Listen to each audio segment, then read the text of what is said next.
Patrice is working in a long tradition of French Atlantic oyster production. Except that he's not on the Atlantic, he's on the Mediterranean, where he's converted this former salt works into the kind of oyster farm not normally seen round these parts. It's a site which was given over to saltwater activities, producing salt. We converted it and adapted the hydraulic circuit so we could install an area to raise oysters.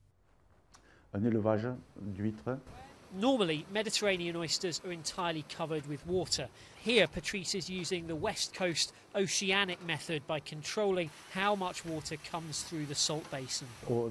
We call this dewatering. We bring the oysters out of the water, making them close up, because in the Mediterranean they don't close. And by making them close, we give them a bit of a workout. They use their muscles and become a bit more meaty.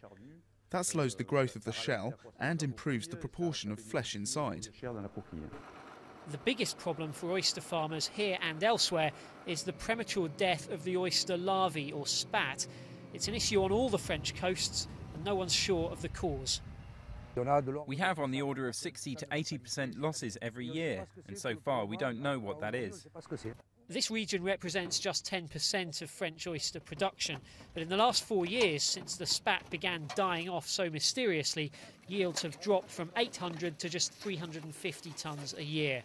For the customer, that means one thing: higher prices. We're trying to increase output by about 10 to 20% a year. Something Patrice is trying to put into practice. And it's this time of year which really pays the bills. The festive season accounts for some 70% of the year's earnings.